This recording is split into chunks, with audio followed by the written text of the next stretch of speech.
De agronegócio, quinta-feira, 2 de dezembro de 2021, 8 horas 18 minutos pelo horário oficial de Brasília. Está começando a nossa abertura de mercado pelo Instagram e pelo YouTube aqui do Notícias Agrícolas.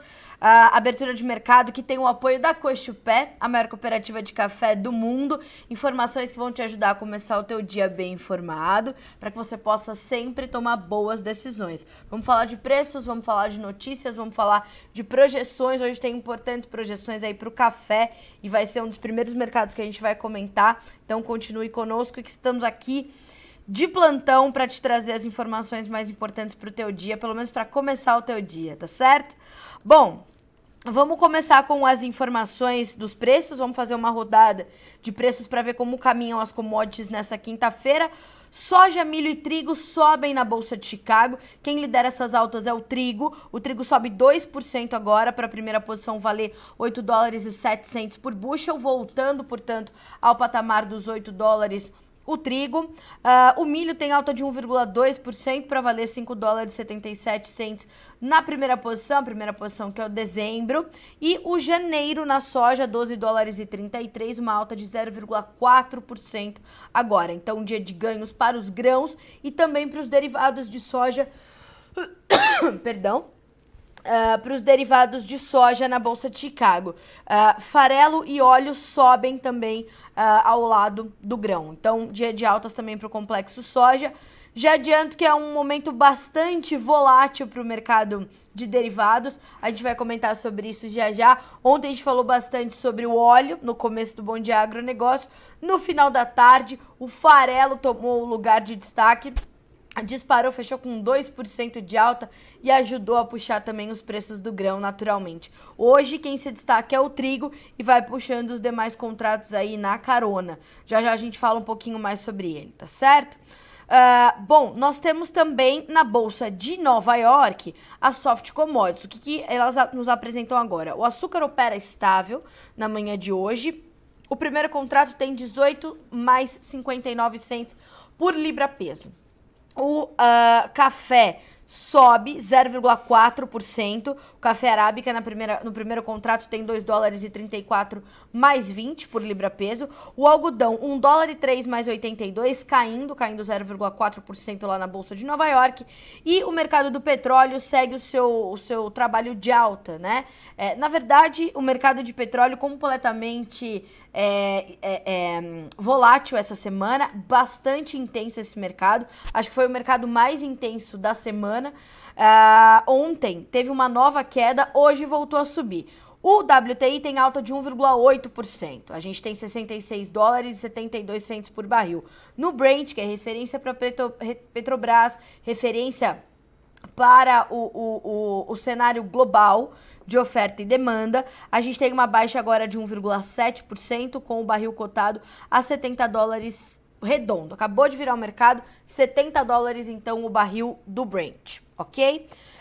Não se esqueçam que começou a reunião da OPEP, que deve durar mais hoje, para tratar de aumento ou não da produção, corte ou não da produção. Na última reunião, a OPEP decidiu manter a sua produção de petróleo, e isso ajudou, inclusive, a segurar um pouquinho os preços nessa derrocada que tivemos aí nos últimos dias, que antes da variante Ômicron, né, das notícias da variante Ômicron, o mercado do petróleo já sentia o peso daquelas notícias de que nós teríamos aí vendas de reservas estratégicas de países importantes, de economias importantes, como China, Estados Unidos, Coreia, Japão, outros países da Europa. Então foi uma onda dessas notícias, isso trouxe uma pressão bastante agressiva, imediata, e depois os bancos internacionais vieram dizendo, essa vai ser só uma medida paliativa, não tem força para pressionar muito o mercado, tampouco para promover o efeito que vocês querem de segurar a inflação.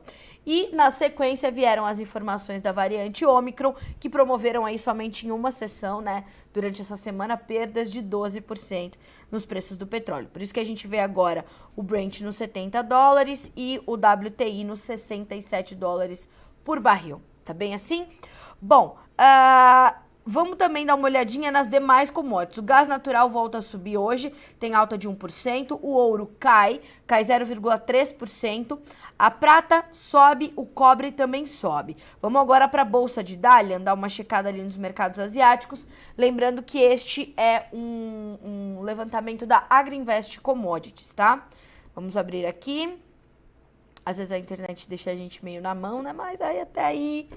tudo normal no Brasil, né? Não se esqueça, vá nos mandando de onde você está falando, mande sua cidade, mande seu estado, mande as condições de clima por aí, se está chovendo, se não está chovendo, se você está plantando, se não está plantando, a gente quer te ouvir também.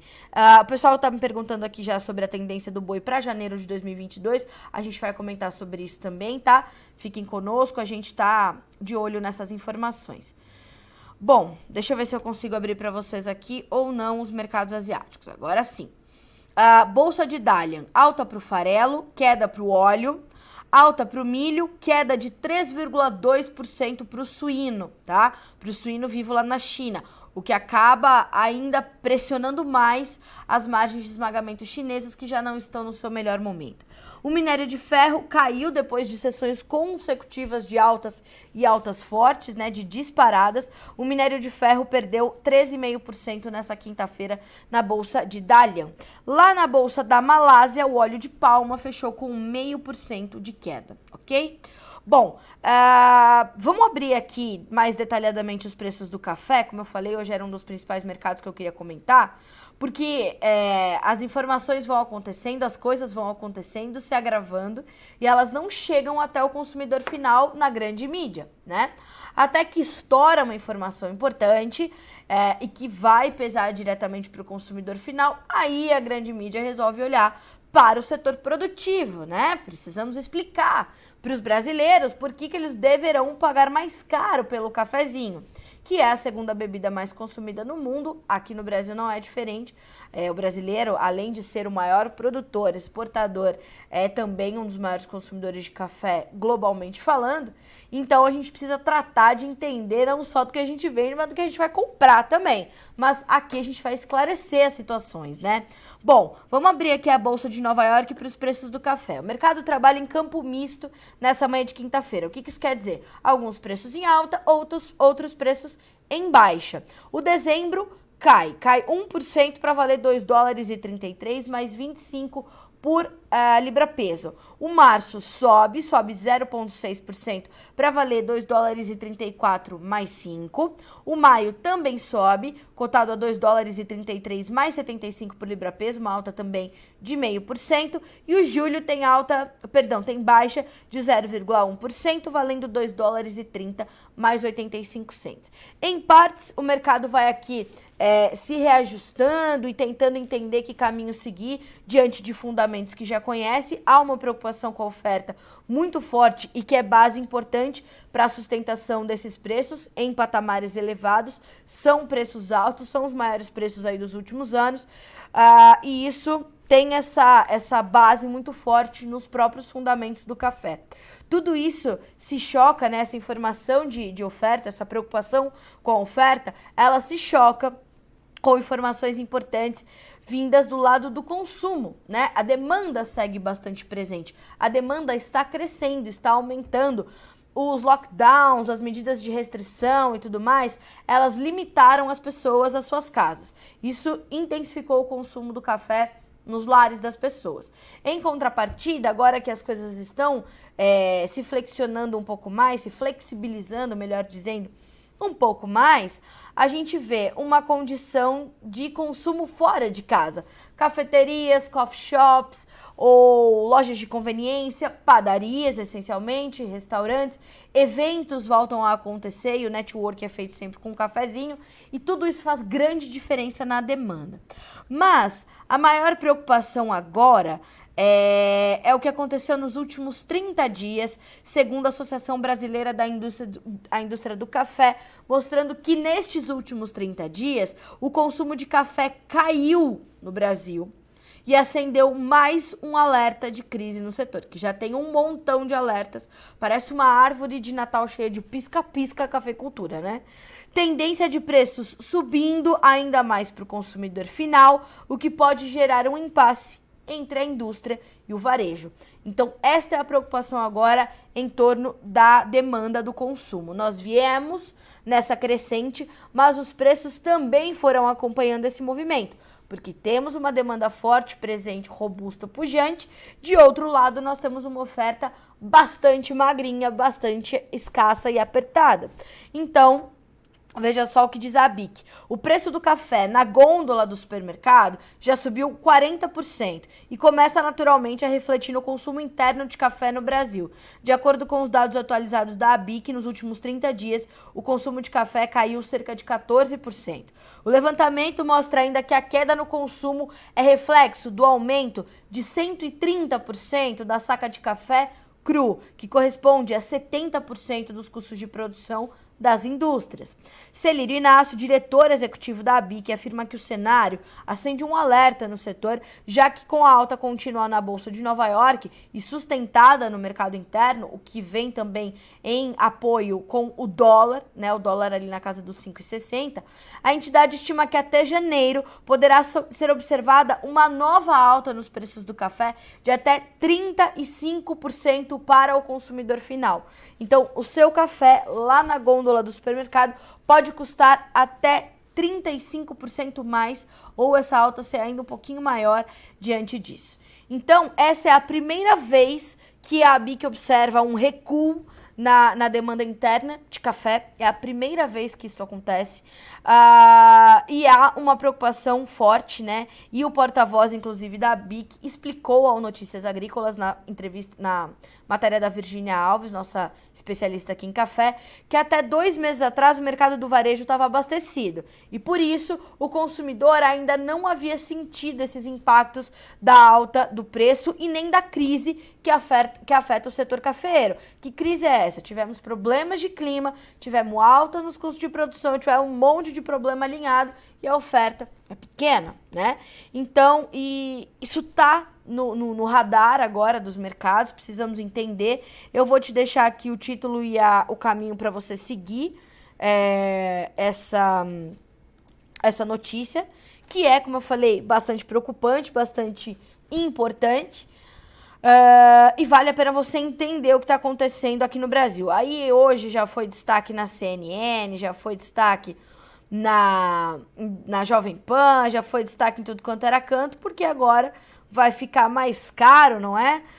O café para todo mundo. Então, realmente, quando a gente tem né, o importante é que a ABIC chega com esses dados com esclarecimentos. Isso é importantíssimo. A população urbana entender por que os preços estão mais altos no supermercado, por que a inflação corrói tanto o seu poder de consumo, né? Isso é determinante. A gente precisa explicar que nós trabalhamos com uma indústria a céu aberto quando a gente fala de agronegócio e por isso que os preços oscilam tanto, né?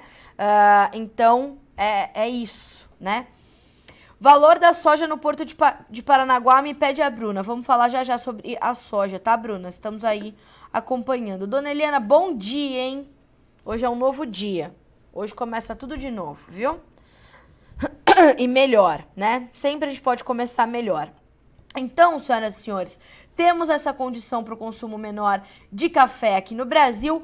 Ontem, a Virgínia também entrevistou o seu Eduardo Carvalhais, que é analista de mercado do escritório Carvalhais, e ele disse o seguinte: o mercado tem espaço para continuar subindo nos preços do café Bolsa de Nova York, mas ainda precisa continuar, ou melhor, ainda precisa entender quais serão os impactos reais e efetivos da safra 2022.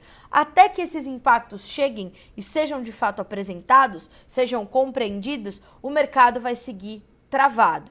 Então, quando ele fala travado, o que ele quer dizer? Em um intervalo de preços, né? Um intervalo de patamares ali e oscilando nessa banda. Então, o mercado precisa de novidades, isso se dá para o mercado de grãos também, mas falando de café especificamente, a gente tem esse quadro.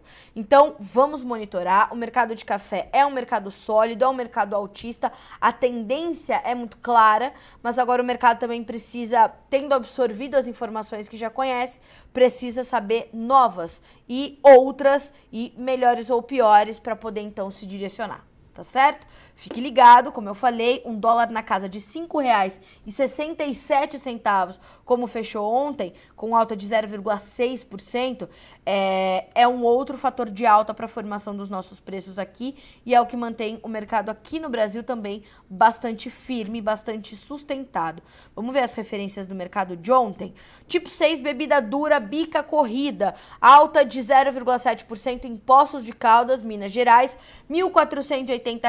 Araguari, 1.420, Franca, 1.450. Aí a gente tem Varginha com 1.408 e Patrocínio com 1.440 reais por saca. Tipo cereja descascado, Poços de Caldas, R$ 1.570, Guaxupé, 1.523, Patrocínio, 1.490, Varginha, 1.530, Campos Gerais, no estado de Minas, R$ 1.487 por saca. São preços bastante elevados, mas que cafeicultor tem café para participar do atual momento do mercado, certo? Então, não deixem também de acompanhar essa entrevista do Eduardo Carvalhais, analista de mercado do Escritório Carvalhais, um dos mais experientes do Brasil. Menu vídeos. Eu sempre deixo esse caminho para vocês, porque quando vocês chegarem, talvez, no noticiasagricolas.com.br, a matéria pode não estar mais em destaque e a gente quer deixar, então, já mastigado para vocês, né? Olha, coisa boa. Aí, ó, menu vídeos café, tá certo? Vai procurar pelo seu Duda, como ele é conhecido, né? Eduardo Carvalhais. Então, o pessoal do café, bom dia, começou com vocês, vamos ficar de olho que tem muita informação nova aí que vocês vão ter que colocar na conta, tá certo? Vamos para os próximos agora. Não se esqueça de mandar pra gente de onde vocês estão falando, tá? Bruna, vamos chegar lá na soja, tá? Na sua soja de Paranaguá. Sarandi, Rio Grande do Sul, sol pleno, mas estamos plantando, me diz a Nara. Bom, Nara, eu imagino que vocês estejam esperando uma chuva por aí, né? Precisa chover no Rio Grande do Sul, precisa chover na Argentina pra gente começar a respirar um pouco mais aliviado, né? A gente tá meio tenso aqui, meio apreensivo com a condição do Rio Grande do Sul. Oeste do Paraná também inspira cuidados, Santa Catarina também. A Argentina tem uma extensão maior, onde as chuvas estão abaixo das expectativas ou abaixo da média. O plantio caminha bem, né? Mas caminha ali também com alguma limitação por conta dessa falta de chuvas. E a gente vai atualizar todo o quadro da Argentina aí nessa quinta-feira para vocês, tá certo? Entender como é que estão as condições climáticas por lá. O Daniel me diz o seguinte: bom dia, abraço para todo mundo de Goiás, falo aqui de Morrinhos. Bom dia, Daniel, abraço para você também. Pará de Minas, Minas Gerais, sol entre nuvens, nos diz a Bia. Bom dia, Bia. O Bernardo nos manda bom dia também por aqui. O pessoal nos perguntando sobre o boi para 2022. O milho na B3, me pergunta o Fábio. Vamos já começar a falar sobre os preços dos grãos. Bom dia, dona Neuza. São Paulo, capital. Bom, é isso, né, pessoal? Falamos de café, então. Mercado importante, mercado que precisava ser detalhado. Eu tava até aqui passando se eu não tinha deixado de responder ninguém perguntando alguma coisa sobre o café. Vamos só passar aqui também pelos preços do açúcar, porque, né, os preços também tiveram uma semana bastante agitada em função da agitação dada nos preços do petróleo. Então, há, de fato, toda essa, né, essa condição de preocupação com os impactos desse quadro, mas assim como o mercado de açúcar, de café, perdão, o açúcar também tem um sólido quadro fundamental altista, né? Então, diante disso, ontem, inclusive, subiu, o mercado fechou em alta e hoje segue, assim como no café, em campo misto. O primeiro contrato está estável, sem variação, 18 centes mais 60 por libra-peso. O maio, 18 centavos de dólar mais 28, com alta de 0,6%, 0,06%, estável praticamente, bem como no outubro, mas do lado positivo da tabela, 17 centes mais 93 por libra, uma alta de 0,01%. O março 23 tem 17 centes, março 23, tá? 17 centes mais 84 por libra e uma queda de 0,3% nesta manhã de quinta-feira, ok? Bom, vamos abrir aqui os preços do trigo. Olha só, neste momento o contrato, agora viramos a chave para a Bolsa de Chicago. O contrato de dezembro tem 7 dólares e 86 centes por bushel, 8 pontos mais 25 de alta. O março, que é agora o mais negociado, salvo engano, já confirmo isso para vocês, mas o março tem 8 dólares e 7 centes, 16 pontos e meio de alta, mesmo ganho para o maio, que tem 8 dólares e 12, e o julho, 15 pontos de ganho para valer 8 dólares e 1 cente por bushel. Bom, quando a gente olha para o mercado de trigo, né, a gente tem uma condição de semana também bastante volátil, sentiu os impactos da variante Ômicron, mas olha muito para os seus fundamentos também. Tivemos preocupações com a Austrália no começo da semana, não tá chovendo. Aí voltou a chover na Austrália. Aí a Austrália revisou para cima a sua produção. Revisou para cima a sua produção, diminuiu a competitividade do trigo ou aumentou a competitividade do trigo frente ao milho. Os dois caíram, pressionaram a soja.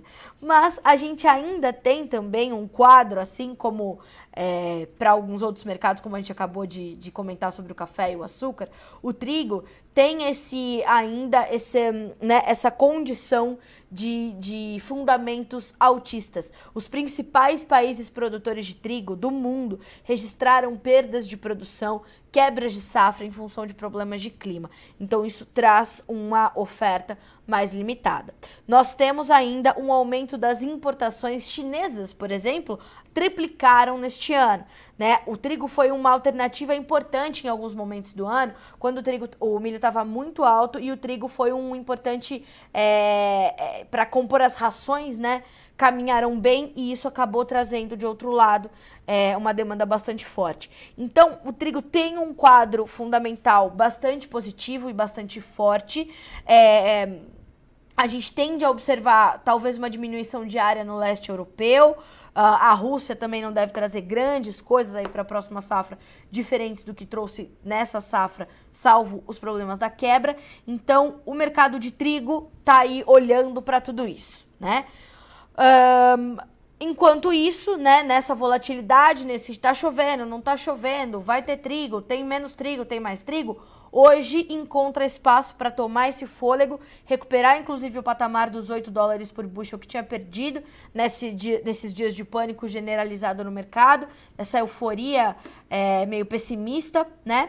Então, viu o mercado recuar, depois veio aí recuperando e hoje já trabalhando acima dos 8 dólares por bushel nos contratos mais negociados, salvo o dezembro que opera com 7 dólares e 86. O dezembro já tende a sair, né, nos próximos dias, tende a sair já da tela, por conta do seu vencimento lá na Bolsa de Chicago.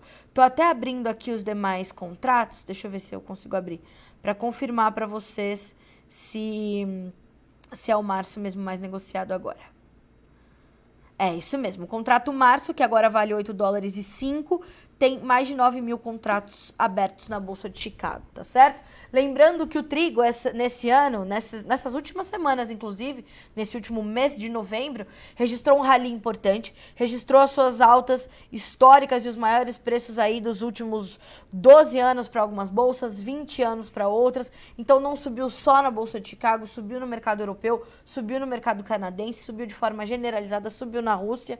A Rússia, não se esqueçam, estão ali olhando para uma elevação nas taxas de exportação do trigo russo para que atenda primeiro o seu mercado interno e garanta o seu abastecimento adequadamente. Então, tudo isso ainda está muito no sentimento do mercado, está muito no radar dos investidores. Essas altas de 16 pontos no trigo, elas naturalmente vão puxar ganhos também para o milho, que são mercados muito relacionados. O dezembro tem 5 dólares e 75 centes por bushel, subindo 3 pontos mais 25. O março, 5,77, uma alta de 6 pontos. O maio, 5 dólares e 79, 6 pontos e meio de alta. O julho, 5 dólares e 80, também com 6 pontos e meio de alta. O Fábio me perguntou aqui sobre o mercado do milho na B3.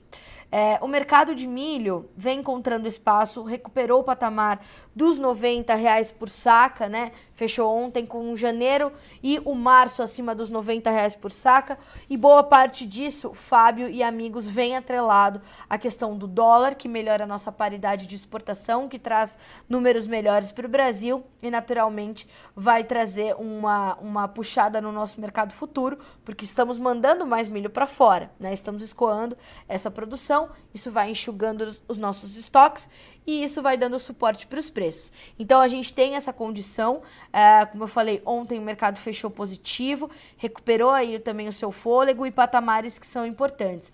Os analistas de mercado já vinham fazendo essa sinalização para o mercado de milho. Eles diziam o seguinte: novas altas, elas vêm acompanhada de mais desvalorização do real. É daí que vai vir o ganho. E assim aconteceu. Essa, inclusive, foi a menção feita no título do Anderson Galvão, na sua última entrevista aqui ao Notícias Agrícolas, o analista de mercado da Celeris Consultoria. Ele falou, novas altas para o milho virão com a desvalorização do real. E assim se deu. E a gente já sabia que a gente ia ter um ano de volatilidade, ou um semestre de volatilidade para o dólar, dado o atual momento político do Brasil, dadas as condições todas da pandemia, ainda muito vigentes, dada toda essa incerteza que ainda rondam os principais mercados, né? Então, tudo isso acaba entrando na conta. Então, o dólar ontem fechou com R$ 5,67, hoje retoma seus negócios às 9 horas. E vem ainda dando espaço para essas altas, portanto, no mercado futuro brasileiro. Olha só o que diz o Vlamir Brandalize, consultor da Brandalize Consult. A B3 passou por uma leve correção positiva ontem, após os recuos da sessão anterior, e em meio a um cenário de oferta e demanda ainda bastante ajustado e acompanhando o mercado interno também um pouquinho mais positivo. O Vlamir vinha nos relatando que os compradores aqui no nosso mercado estão muito mais contidos, muito mais retraídos agora. Então, eles estão puxando um pouquinho mais de volume e isso acaba ajudando também na formação dos preços. Ele diz o seguinte, o Vlamir, abre aspas para o analista, foi uma leve correção, basicamente atrelada à exportação um pouco mais compradora e um pouquinho mais positiva nesse momento. O milho estava barato e o pessoal aproveita para levar. Análise de Vlamir Brandalize, consultor da Brandalize Consulting. Vamos entender aqui de que números são esses, né, que a gente está falando. Deixa eu ver se por aqui mesmo eu consigo. Das importações e das exportações de milho, que ontem nós tivemos a balança comercial de novembro fechada. O Brasil importou quase 200% mais milho do que em novembro de 2020, segundo os dados divulgados ontem pela SECEX. Olha só, o Brasil, ao longo do mês de novembro, importou um acumulado de 621.376 toneladas de milho, de acordo com os dados da SECEX. Isso significa que, ao longo dos 19 dias úteis do mês de novembro, o país recebeu 196,8% a mais do que todo o milho registrado em novembro de 2020, quando foram pouco mais de 209 mil toneladas. Sendo assim, a média diária de importação ficou em 32 mil toneladas, tá? Contra 10,4 do mesmo período do ano passado, um aumento de 212%. Então, nós estamos aí diante desse quadro, que isso ajudou a equilibrar, tem ajudado a equilibrar o cenário de oferta e demanda, mas ainda assim é um cenário apertado, tá? Para as nossas exportações, o Brasil fechou novembro com 2,4 milhões de toneladas de milho exportadas. É um volume bem menor do que no mesmo período do ano passado, 50,7% do total exportado em novembro de 20, porque, tivemos aí uma perda significativa, muito agressiva na safrinha, e isso já era previsto que refletisse diretamente nas nossas exportações, e assim se deu, tá bem? Deixa eu dar aqui uma olhadinha no YouTube, né? O pessoal do Esquadrão Classe A, bom dia, obrigada pela gentileza. O Luiz Donizete Godoy chegou agorinha, ó. Bom dia, Agro, bom dia. O Antônio Silva, bom dia, Carla, bom dia a todos, direto do Paraná. Bom dia, Antônio. E o João Batista Rezende Guedes, bom dia a todos, gratidão. Bora aprender, desaprender e reaprender. É a Gliceia Maria dos Santos Guedes e o João Batista, lá de Juiz de Fora, Minas Gerais. Brasil, planeta Terra. Já encontramos vocês, viu? Obrigada pela gentileza, viu, pessoal? João Batista e Gliceia Maria, agradeço muito pela gentileza aqui com a nossa equipe e pela confiança no nosso trabalho. Bom, falamos de milho, vamos dar uma olhadinha no mercado da soja. Temos informações importantes aqui sobre a nossa demanda interna, dado a notícia que recebemos essa semana sobre a mistura fixa do biodiesel em 22%, em 10% para 2022, né? Então, olha só. Soja, agora na Bolsa de Chicago, 12 dólares e 34 centes por bushel, 6 pontos mais 25 de alta. O março, 12 dólares e 41, subindo 6 pontos mais 75. O maio, 12 dólares e 49, 6 pontos mais 75 de alta. O julho, 12 dólares e 54, alta de 4 pontos mais 75. O mercado da soja sobe não só numa recuperação depois das baixas que se deram aí nos últimos dias, por conta das questões da variante Ômicron e das inúmeras incertezas que esse novo componente da pandemia traz aos mercados, a retomada da economia global, a inflação, a demanda, a tudo, né? Então tem esse quadro, pressionou os mercados, depois os mercados naturalmente vêm se ajustando e voltam a olhar para os seus fundamentos. Ontem nós tínhamos um dia de altas fortes, mercado acompanhando o petróleo e tudo mais. Na sequência, a gente viu os preços passarem para estabilidade, ficaram no 0 a 0. E no final do dia foi a gente piscar e o petróleo, o farelo de soja, estava subindo 2%, né? Uma preocupação começa a crescer sobre essa questão climática aqui para a América do Sul, principalmente com a Argentina, desses pontos aí de chuvas abaixo da média. O pessoal aqui de Sarandi, né, no Rio Grande do Sul, já estava nos relatando essa condição de preocupação com a falta de chuvas durante o plantio, e realmente é bastante preocupante. O milho, segundo alguns cálculos, já perdeu 20% da safra gaúcha para o calor, né, para a falta de chuvas. E para a soja, não vai ser diferente. Como é que as coisas vão se dar, né? Como é que a situação vai caminhar a partir de agora? Então, a gente tem, nesse momento, uma certa divergência entre os mapas climáticos, entre o modelo europeu e o modelo americano. Isso pesa sobre Chicago. Isso traz uma preocupação aí sobre as questões todas do farelo de soja, porque se a Argentina tiver menos matéria-prima para processar e para virar farelo, virar óleo, a gente vai ter uma oferta menor chegando ao mercado.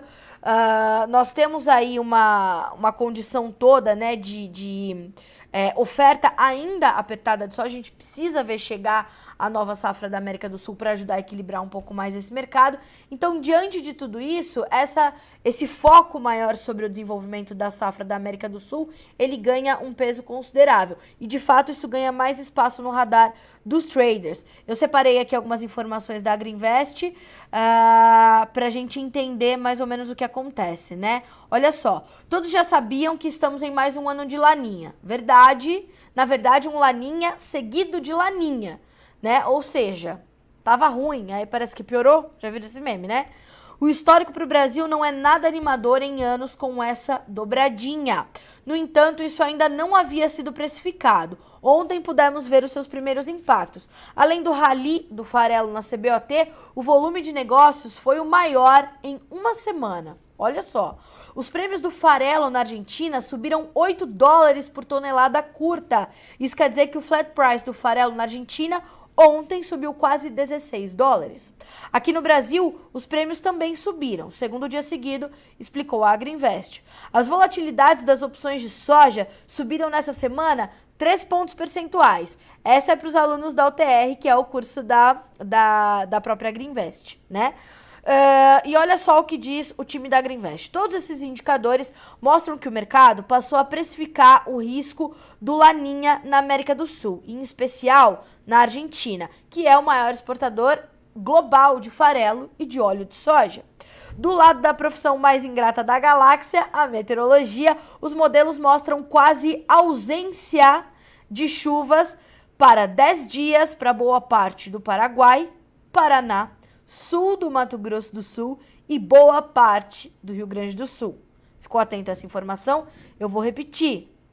Os modelos mostram quase ausência de chuva nos próximos 10 dias para boa parte do Paraguai, Paraná, sul do Mato Grosso do Sul e boa parte do Rio Grande do Sul. Na Argentina, 1/3 das regiões está na mesma condição. Além disso, as temperaturas ficarão mais elevadas que o normal para todo o mês de dezembro. Então, a gente está entendendo que essas informações começam a chegar no radar dos mercados, mas a gente precisa entender como é que as coisas vão se dar a partir deste quadro, dessas previsões. Se elas se confirmarem, aí, senhoras e senhores, vamos ficar de olho, porque hoje sai o relatório da Bolsa de Cereais lá da Argentina, atualizando a evolução do plantio, a condição dos solos, as condições das lavouras de milho e soja, e isso também vai nos dar uma sinalização de como é que estão as coisas na Argentina agora. Fora tudo isso, ontem nós entrevistamos o André Nassar, que é presidente da ABIOV, Associação Brasileira das Indústrias de Óleos Vegetais. A notícia dessa semana foi: o Brasil fixou, o governo fixou a mistura do biodiesel fixada em 10% para 2022. Isso foi uma baita surpresa para a indústria processadora, para toda a cadeia do biodiesel. Era sabido que para 2021 nós teríamos esse percentual menor, né? Nós estávamos no B12, a gente trouxe isso de volta para o B10 para tentar conter ali todas as situações.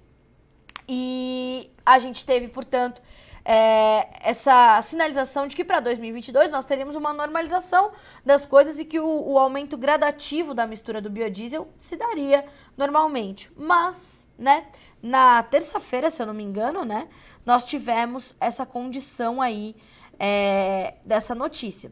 Isso trouxe muito descontentamento para a indústria processadora. A AproSoja, Associação dos Produtores de Soja do Brasil, a AproSoja Brasil, trouxe uma nota também oficial se posicionando contra essa condição, essa imposição do governo federal pelo Conselho Nacional de Política Energética. E ontem, no final do dia, ainda chegou uma nota da ABPA, Associação Brasileira de Proteína Animal. Por que eu estou dando essa volta? Porque o André Nassar trouxe números importantes sobre essa questão do esmagamento de soja aqui no Brasil para para garantirmos então o óleo vegetal, para que ele chegue às indústrias e vire biodiesel, né, componha a formação ali do biodiesel. Agora, senhoras e senhores, a gente deve deixar de processar, por conta dessa redução na mistura, de 5 a 6 milhões de toneladas de soja em 2022, na projeção da ABIOV, por conta dessa condição colocada e trazida essa semana pelo Conselho Nacional de Política Energética. Deixando de processar 5 a 6 milhões de toneladas de soja, nós teremos uma oferta menor de farelo de soja, né? Porque o farelo nada mais é do que a consequência do processamento da soja para a obtenção do óleo vegetal. E aí a gente tem o farelo de soja, que é um produto de elevadíssimo teor proteico, difícil de ser substituído, e tudo isso vai pesar diretamente, portanto, para os produtores de proteínas animais e, consequentemente, para o mercado do farelo de soja. Agora nos basta entender, né, nos resta entender como essa preocupação, como isso vai bater no mercado global de farelo. Esse é o meu foco aqui hoje. Vou tentar entender todas essas pontas do farelo, vamos trazer uma matéria bem completa e saber como essa decisão aqui do Brasil vai impactar os mercados todos de farelo e essas cadeias todas que dependem desse processamento. Então, vale a pena você ouvir os cálculos feitos pelo André Nassar. Segundo o presidente da ABIOV, os argumentos utilizados pelo governo, que são uma tentativa de conter a inflação, esse jogo, né, combustível versus comida, que é um discurso bem antigo, né? A gente está produzindo muito combustível, deixando a comida mais cara, já não faz sentido mais essa retórica. E também um outro fator, deixa eu me lembrar aqui, que minha cabeça já não vai lembrar dessa entrevista que eu fiz ontem às 13h30, horário de Brasília. Vamos abrir aqui para vocês, e aí sim a gente consegue trazer isso. De qualquer forma, essa entrevista é bastante importante que você acompanhe. Se você não assistiu ontem, reveja essa condição hoje, reveja esse conteúdo hoje, porque ele é realmente bastante importante, tá? Então, vou deixar aqui para vocês nos comentários, ó. Ixi, acho que não vai, hein? Mas, enfim. Menu vídeos soja, André Nassar, tá? Vai procurar por este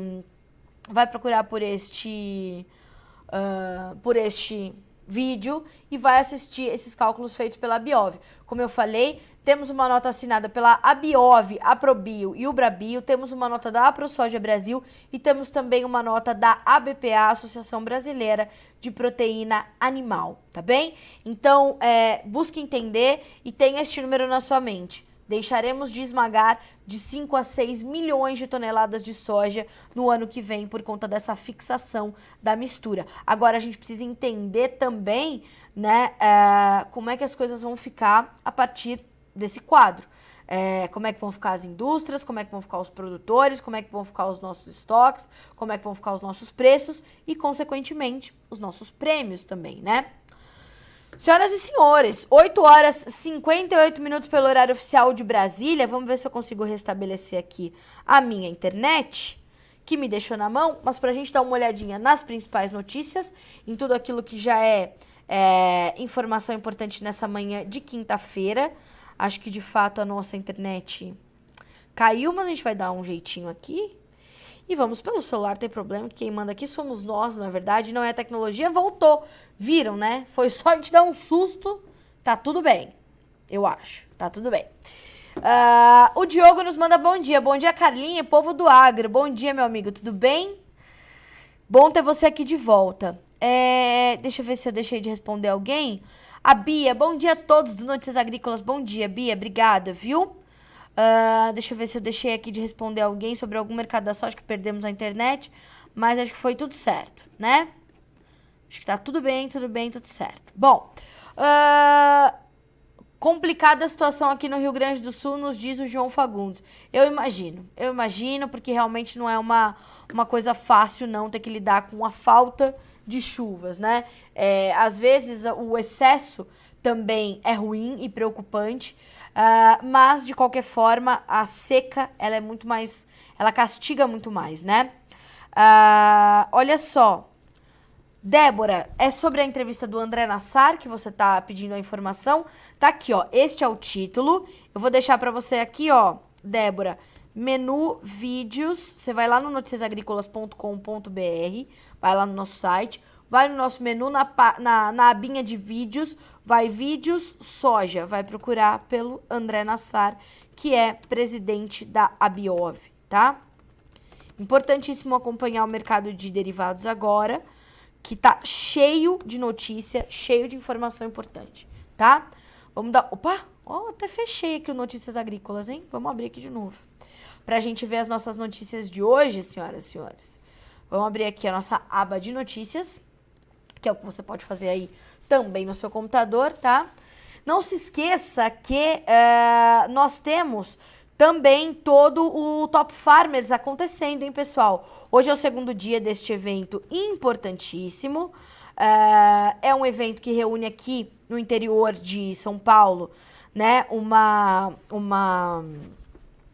série de líderes que estão discutindo aí os futuros da agropecuária brasileira, né, tudo aquilo que a gente vai precisar fazer. E olha só, neste momento acontece justamente esse painel, Agronegócio 2030, quais são as perspectivas? E você pode acompanhar, você que está longe, né, aqui de Campinas, do interior de São Paulo, você pode acompanhar todo o evento ao vivo, por aqui, fiquem à vontade. É o Gustavo Spadotti que está chegando agora no palco para fazer esse Agro 2030, cenários e desafios.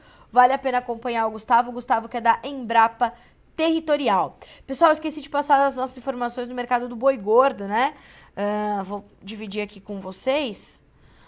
Como é que estão as informações da Scott Consultoria nessa manhã de quinta-feira.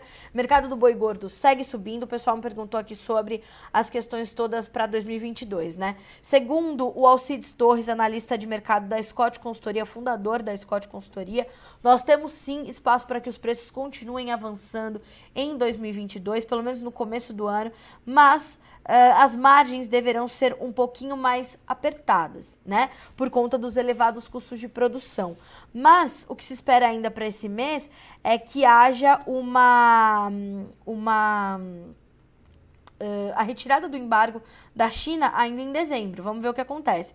Olha só a manchete da Scott, que boa notícia. Virada de mês e alta em 24 das 32 praças monitoradas pela Scott Consultoria.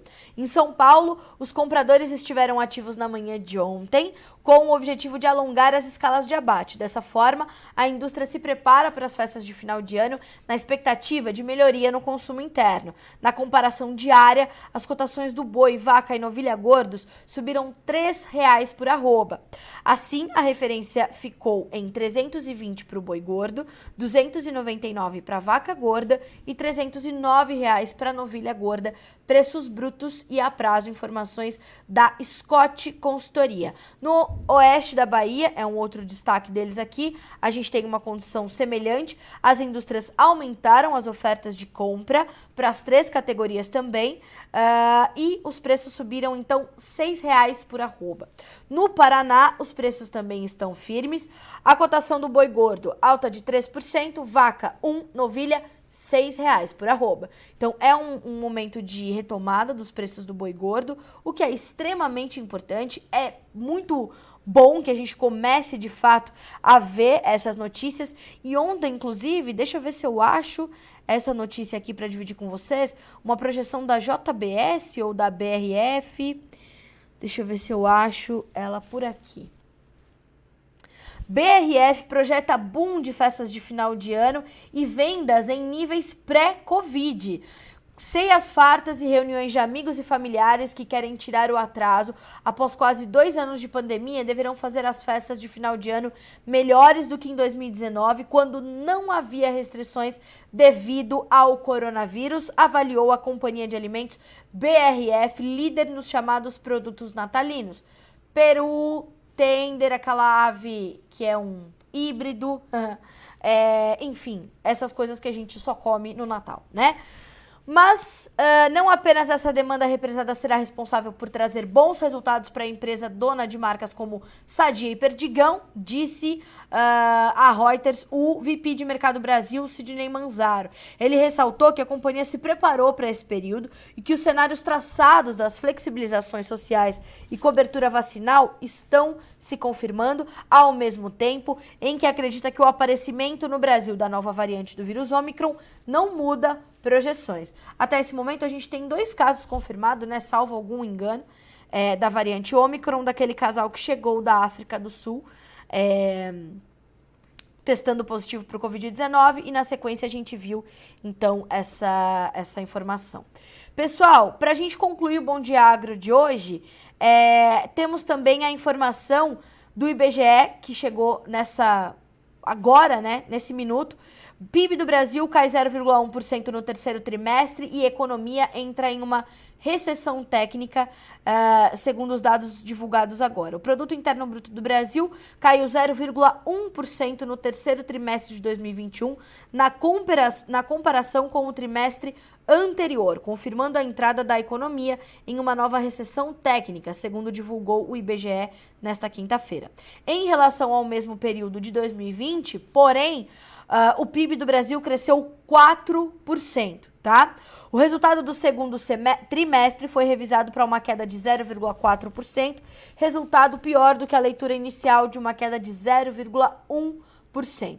Os dados oficiais reforçam a leitura de desaceleração da recuperação após o PIB ter conseguido retomar no início do ano o patamar pré-pandemia. Pessoal, é difícil ler essas notícias assim na grande mídia, né? Mas, assim, há de fato uma preocupação com a nossa economia? Claro que há. Há uma dificuldade de controlarmos a inflação? Claro que há. Mas há só notícias negativas? Não.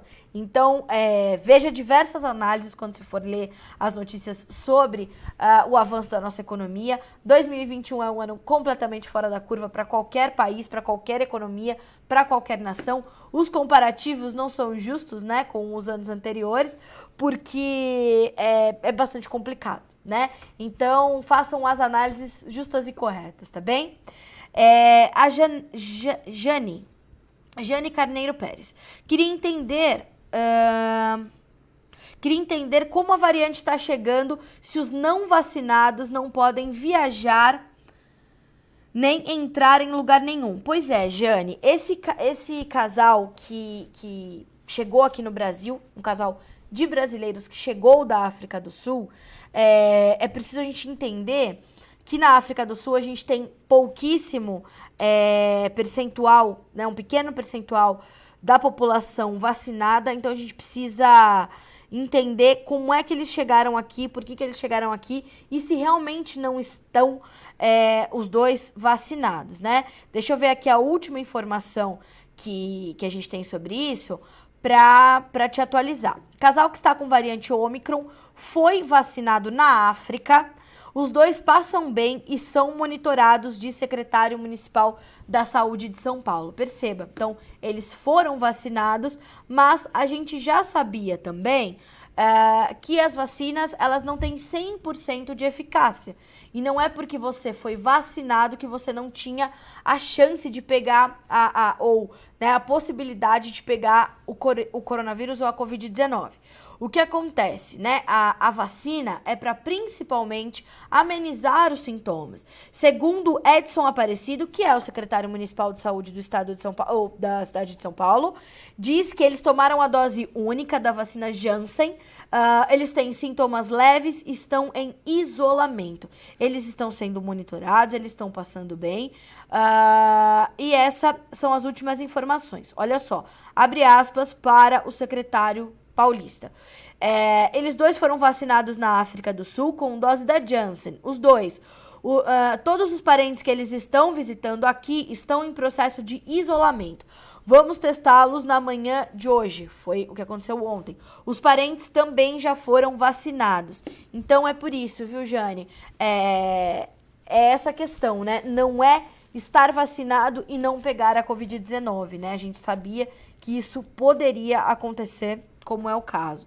Então, e também os especialistas explicam, Jane, que essa condição toda, ela poderia ter uma situação assim, né? Da variante Ômicron já estar circulando pelo mundo há mais tempo do que a sua primeira detecção, que foi o que aconteceu lá na África do Sul. Mas ela já poderia estar aqui ou em outros países, agora são 60 países, né?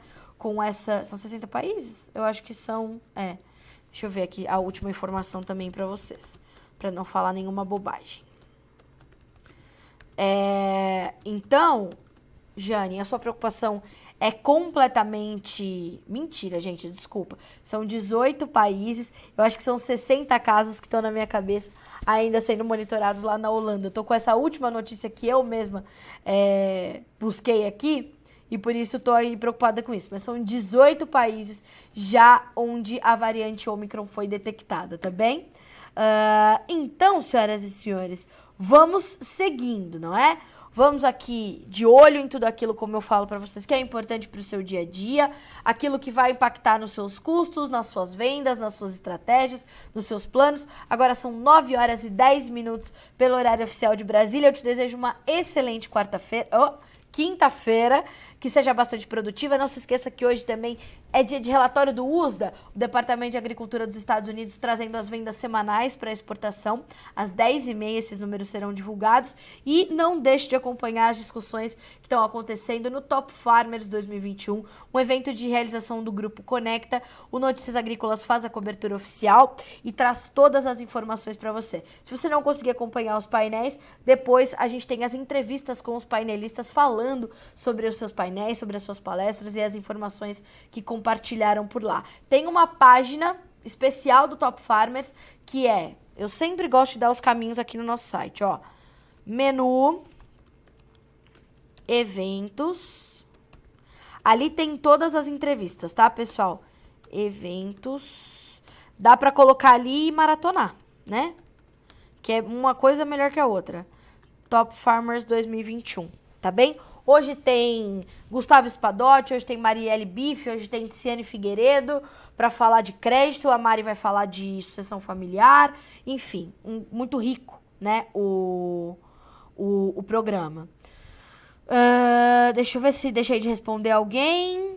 Então, estamos aqui acompanhando. A Jane diz o seguinte: não tomarei a segunda, nem meu pequeno de 4 anos. Já já eles atacam as crianças também. Se a vacina não adianta, tinha que liberar todo mundo. O povo precisa comer, trabalhar. Obrigada pela explicação. Imagina, Jane, eu acho o seguinte, cada um tem que tomar as suas decisões, né?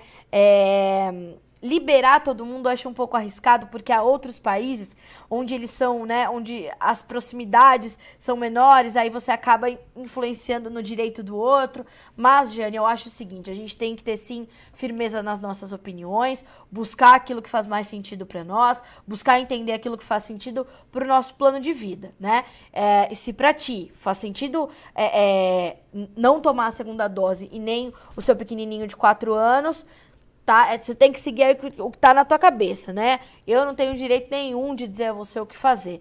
Eu acho que a gente tem que tratar as pessoas com respeito às suas opiniões e fazer com que elas entendam os processos que tem que acontecer. Eu tomei as duas doses da vacina, vou tomar a terceira dose de reforço e vou monitorar o que vai acontecer para a variante Ômicron. Mas volto a dizer, não é que a vacina não adianta. Isso não é aí uma opinião minha, né? Isso é só o resultado das pesquisas e dos estudos, da ciência. A vacina, ela vai te prevenir de ficar muito doente, né? É como a gente vê a vacina da gripe. A gente toma a vacina da gripe, mas eventualmente a gente pega a gripe, né? Mas a gente não fica tão debilitado. O processo da vacina do coronavírus é o mesmo. E claro que a gente ainda vai avançar muito, né, Jane e amigos, em torno de toda essa questão do coronavírus, que ainda é muito incerta, né? Ainda traz muita incerteza e traz muita necessidade de pesquisa, estudo e tudo mais.